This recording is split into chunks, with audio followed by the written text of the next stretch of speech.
oubliez les méthodes compliquées. Alors, bonjour, donc dans cette vidéo nous allons voir comment créer donc une fenêtre qui va permettre d'effectuer la recherche de groupe. Donc dans les vidéos précédentes nous avons vu comment créer un groupe et vérifier si le groupe était bien ajouté dans la table des groupes. Là nous allons faire donc un écran donc dans lequel on va faire une recherche de groupe. Donc là on se positionne sur formulaire et on fait clic droit, ajouter et fenêtre. Donc là nous avons une fenêtre WPF et je vous rappelle qu'on est en C#. Donc là on va mettre le nom de cette fenêtre, donc c'est comme il faut, FRM underscore recherche groupe. Voilà, donc FRM recherche groupe. Donc on fait ajouter et là nous voyons donc un nouveau formulaire, donc une nouvelle fenêtre qui apparaît et dans laquelle on va placer les différents contrôles qui vont nous permettre d'afficher les groupes qui existent au niveau de la table des groupes. Alors pour cela nous allons au niveau de la boîte à outils, donc comme on a vu la dernière fois, donc le moyen c'est soit de cliquer sur le petit onglet qui se trouve à gauche ici et d'obtenir la liste des contrôles qui sont là, soit aller au niveau de affichage et cliquer sur boîte à outils de cette manière. Donc on obtient le même résultat. Alors donc ici ce que nous allons faire c'est donc placer les contrôles qui vont nous permettre d'afficher les groupes. Donc là on va mettre d'abord un label qui va nous permettre de placer le titre. Donc ici on va faire au niveau du label, donc vous avez vu que là on a la balise qui s'est créée, donc ici on va placer le titre recherche groupe. Voilà. Et pour que on va dire les différentes fenêtres soient harmonieuses, on va voir au niveau du formulaire, de la fenêtre qu'on avait créée la dernière fois, et on va récupérer les différentes valeurs qui concernent la partie du style. Et donc on va prendre notamment tout ce qui concerne les tailles, couleurs, etc. Donc là on prend la font size avec le background et le font height. D'accord, donc ça va concerner le style. Je vous rappelle que ça, ce sont des attributs avec leurs valeurs respectives qui concernent donc une balise et on peut récupérer cela de cette manière. Donc on fait un copier et on va au niveau de notre fenêtre et là on place à ce niveau là les différents éléments qu'on vient de récupérer. Et donc vous voyez que le résultat est immédiat. On a un style qui ressemble à l'autre fenêtre qu'on avait créée la dernière fois. Alors ensuite on va aller faire une fenêtre qui va permettre, donc une grille qui va permettre d'afficher les groupes que nous allons rechercher. Alors pour cela pareil, nous allons au niveau de la boîte à outils et nous allons chercher ce contrôle qui s'appelle data grid. D'accord, donc le contrôle data grid on le positionne sur l'écran et après donc on va faire de sorte de le dessiner de façon à ce qu'il occupe une place on va dire correcte par rapport à l'écran. Voilà, et ensuite on va avoir tout simplement un bouton sortie de la même manière que nous avions un bouton sortie à ce niveau là. Donc le bouton sortie qui est là, on peut le sélectionner, vous voyez, donc et faire un copier-coller de la balise. Ok, on prend ça et on fait un copier-coller au niveau de la fenêtre que nous avons là, en faisant attention qu'il soit à l'intérieur de la balise grid. Et vous voyez que là j'ai juste recopié la balise et il est apparu le bouton avec le même style, etc. Alors là, ce qu'il faut faire attention, c'est que maintenant, étant donné qu'on a fait un copier-coller, on récupère absolument tous les éléments, et entre autres, cette partie-là, c'est-à-dire l'attribut clic, qui va correspondre en fait à l'événement clic par rapport à ce bouton-là. Mais au niveau de cette fenêtre, nous n'avons pas encore de code qui permet de sortir de l'écran, puisque le code il va se placer dans la partie du C#, donc de la fenêtre concernant le C#. Et pour cela, donc, il faut aller là, donc au niveau de l'événement CMD sortie clic, faire clic droit et atteindre la définition. Donc de cette manière, on obtient la partie donc du code C# et dans laquelle on va placer le code qui va permettre de sortir du formulaire de la fenêtre. Donc pour cela, on peut également aller là où on avait été pour le code de sortie de la création du groupe. Donc on reprend ce code là, donc this.close, et on repart. On va donc au niveau de notre code ici et on recopie tout simplement ça. Et là, de ce fait, on a exactement le même code, ce qui correspond donc au fait de fermer la fenêtre. Alors, nous verrons par la suite que nous pourrons créer ce qu'on appelle une fonction qui va pouvoir être appelée puisqu'on a exactement le même code. Et quand on voit qu'on a le même code, bah, il faut apprendre à faire des fonctions qui vont être appelées. Donc on verra ça par la suite. Alors, ce qui nous reste à faire maintenant, c'est de faire afficher donc les groupes au niveau de la tag grid qui est là. Donc pour cela, on va afficher ces groupes au moment où la fenêtre va être chargée. D'accord ? Et donc pour cela, on a un événement qui s'appelle loaded. D'accord ? Donc loaded, c'est au niveau de la fenêtre principale, donc au niveau du contrôle qui concerne le window. D'accord ? Le window, c'est quoi ? C'est l'ensemble de la fenêtre. Et donc au niveau de cet ensemble, il y a également des événements, de la même manière qu'on a vu tout à l'heure l'événement CMD sortie clic. Il y a un événement qui s'appelle loaded au niveau de la fenêtre. D'accord ?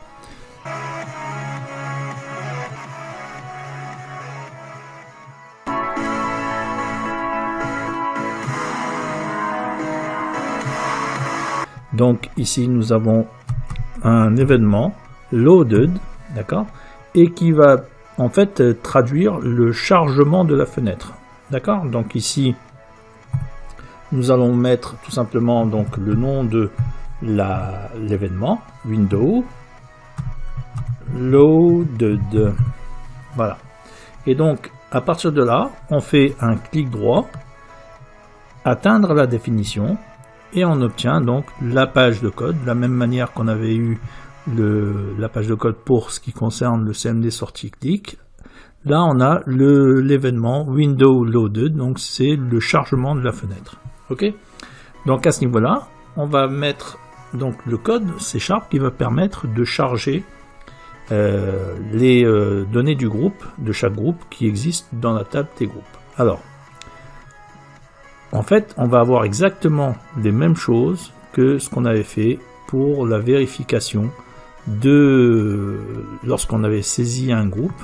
On va ici, rappelez-vous, on avait fait de sorte de vérifier dans un deuxième temps. Donc dans un premier temps, on avait fait de sorte de charger, donc d'ajouter un groupe dans la table. Et dans un deuxième temps, on avait fait une étape de vérification.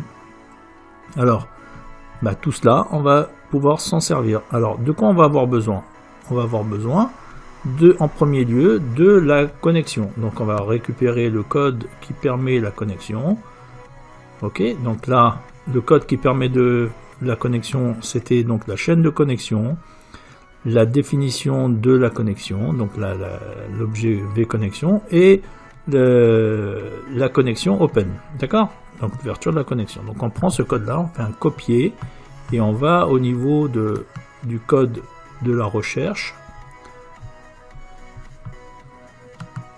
et on place ça en premier. Donc avec ça, ça va nous permettre de récupérer la connexion. Alors vous voyez que le SQL connexion, il se met en rouge. Pourquoi? Parce que il manque le using tel qu'on avait défini la dernière fois. Using system.data.sql client. Et on finit par un point virgule. Là, de cette manière, donc on a la possibilité ici de faire appel aux différentes fonctions qui permettent donc la connexion.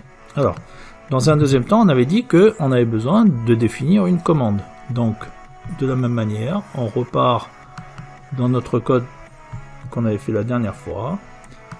Là, cette commande-là, elle concerne le fait d'ajouter, et la deuxième partie concerne la commande qui permet de rechercher. Donc on va récupérer tout ce code de la même manière, c'est-à-dire qu'on a ici le fait de définir la requête, le fait d'exécuter la commande, et le fait ensuite de récupérer donc les différents éléments. Donc ça, on peut le prendre. On va le récupérer, on va voir comment on va dire compléter ce code. Donc là, on reprend tout ça et on le place de la même manière à ce niveau-là. Alors, déjà, on va régler certaines choses. Donc, vous voyez que là, si je recopie brutalement le code, j'ai des problèmes parce que ça se met en rouge. Donc, pourquoi ça se met en rouge? Parce que le CLS Group, la classe CLS Group se trouve ici au niveau du dossier CLS. Donc, j'ai besoin ici, de la même manière, de mettre un using.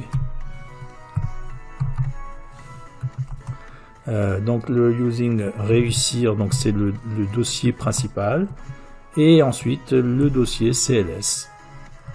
Et là on met un point virgule. Voilà. Donc ça va nous permettre de régler certains problèmes qui sont arrivés ici. Donc vous voyez que là pour l'instant tout va bien. Il doit manquer quelque chose. Alors qu'est-ce qui manque?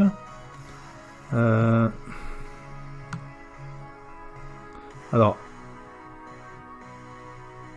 oui, il manque ça. Parce que pourquoi? Parce que en fait, regardez.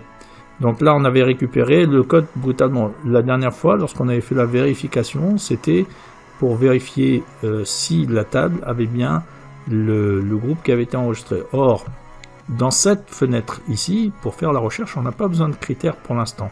Pour l'instant, on a besoin de récupérer tous les groupes sans exception, et donc de ce fait on va enlever la partie du critère, donc ça on n'en a plus besoin. Donc ici la requête qui va être faite, c'est select id group non group from tgroup, sans distinction, c'est à dire sans condition. Donc on va récupérer la totalité des groupes qui existent dans la table tgroup. Alors donc maintenant, si on laisse ça comme ça, on n'a pas ici le fait d'avoir l'affichage au niveau de notre écran, c'est-à-dire que notre écran, lui, il a besoin d'avoir un affichage. Par contre, qu'est-ce qu'on a? On a ici donc notre requête, ici on a notre data reader tel qu'on avait défini la dernière fois, donc ça change pas.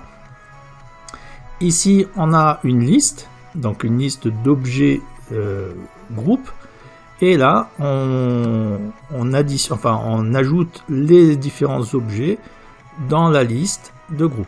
Donc là, à ce stade-là, tout va bien. Maintenant, qu'est-ce qu'on a besoin de faire? C'est d'afficher ce que contient la liste ici. On va avoir besoin de l'afficher au niveau de l'écran. Donc, cette liste-là va devenir la source de l'affichage de notre data grid tel qu'on l'a défini au niveau de notre formulaire. Alors, pour cela, on revient sur notre formulaire ici, enfin sur notre fenêtre. La partie ici, donc data grid, ici on va le nommer. Donc on va faire dtg.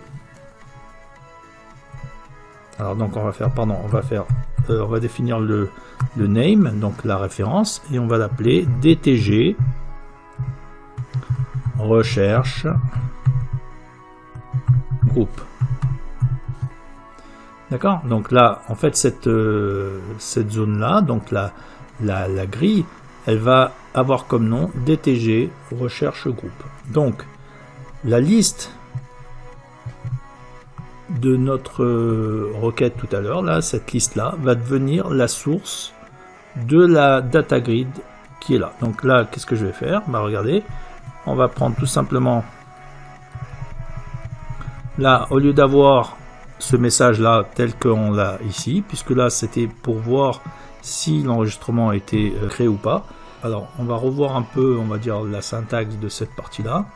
Ici l'objet, on va pas l'appeler vérification puisque c'est pas l'objectif, donc on va tout simplement objet groupe, tout simplement,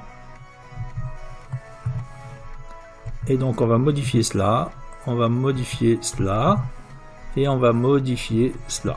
Donc vous voyez, c'est simplement le nom de l'objet qui a été modifié.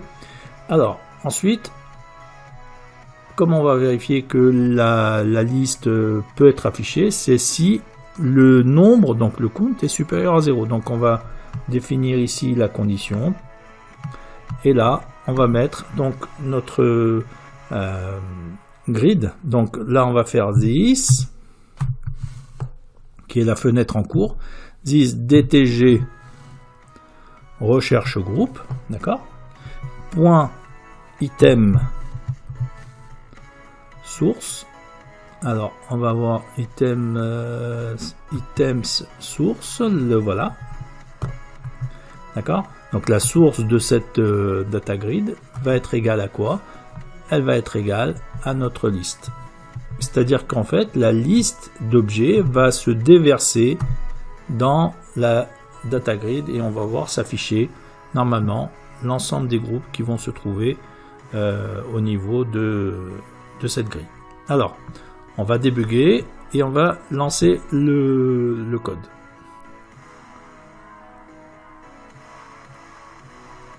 Alors, vous voyez que là, qu'est-ce qui s'affiche? C'est création groupe.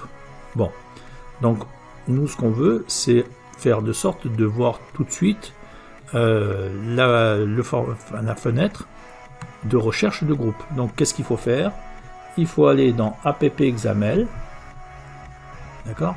Et là, vous vous rappelez, donc ici, au niveau du startup URI, ici, on va mettre frm recherche groupe. D'accord? Et donc, de cette manière, on va voir apparaître ce formulaire pour pouvoir le débugger. Alors, on y va. Alors, bien sûr, par la suite, il faudra faire un formulaire de menu pour avoir le choix de cliquer sur tel ou tel formulaire. Mais là, vous voyez, donc on a notre recherche groupe et on voit bien qu'on a le groupe étudiant et le groupe directeur avec l'ID groupe et donc le nom groupe qui apparaît dans cette grille. Ok? Donc voilà un peu le résultat. Maintenant, on va débugger à l'intérieur du code et voir comment tout ça se comporte. Alors, je clique sur sortie et vous voyez que on a bien le code qui a fonctionné. Alors, on revient sur notre code pour maintenant faire du pas à pas. Alors ici, vous voyez que globalement, j'ai pas changé grand chose par rapport à la requête ou en tout cas le code qui avait été défini lors de la création du groupe au niveau de la vérification. La seule chose, c'est qu'on a enlevé ici la condition par rapport à la restriction de la requête. Donc ici, on va récupérer, c'est ce qu'on voit, la totalité de la table T-group. D'accord? Et vous voyez que globalement, c'est exactement la même chose.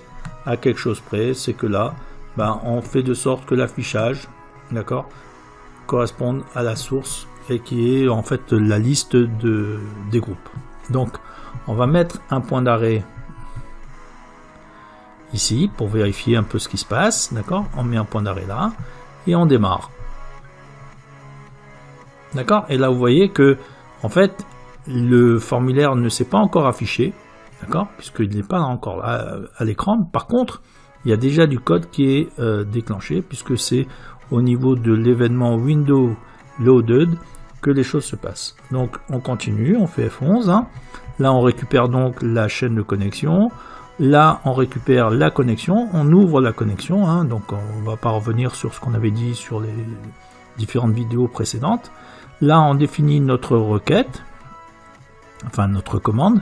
On crée la commande, on définit donc notre requête et ensuite on définit le résultat de l'exécution de la requête qui est le data reader et ensuite on constitue la liste et là on boucle sur les différents éléments, enfin les différents enregistrements qu'on va retrouver pour alimenter le data reader, et le data reader va transférer les données à chaque objet qui vient d'être créé. Là, on crée un objet, on alimente l'ID group et le nom group à partir du data reader, et cet objet, une fois qu'il est alimenté, va être stocké au niveau de la liste. Donc, lorsque on a fini cette étape, vous voyez que là, on va avoir un deuxième objet, donc on reboucle, on crée un nouvel objet, d'accord? C'est un nouvel objet, c'est pas le même que tout à l'heure. Et là, on va alimenter avec les données de de la deuxième partie, au niveau du groupe. Et le groupe, une fois qu'il est alimenté, va se trouver stocké au niveau de la liste. Et vous voyez que là, ce qui a évolué ici, c'est que la liste groupe, d'accord, la liste d'objets groupe, le compte égale 2. Et pourquoi? Parce qu'il est passé 2 fois au travers de ce code là, et on retrouve donc le compte égal à 2. Donc si on continue maintenant, il a fini, il sort, donc il ferme le data reader, et ensuite on vérifie si la liste objet group.count est supérieur à 0. À ce moment là, on affiche les données au niveau de notre data grid. Et donc là, on y va, et là maintenant, normalement, on va voir afficher les choses. Voilà. Donc là, on a bien le data grid avec les deux noms de colonnes et les valeurs, donc 2 et 3, et étudiant et directeur. Et donc ça, c'est ce qu'on a exactement au niveau de SQL Server. Donc si on ouvre SQL Server,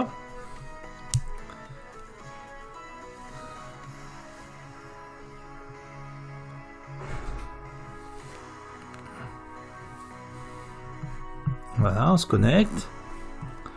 Là, donc, on va ouvrir la base révision. On ouvre la table. Et vous voyez que là, si je viens aussi ici au niveau de la table T-Group, je fais clic droit, sélectionner les 1000 premières lignes. Vous voyez que je vais avoir le résultat exactement comme je l'ai à l'écran de ma data grid, c'est-à-dire avec le groupe étudiant et directeur et les ID 2 et 3.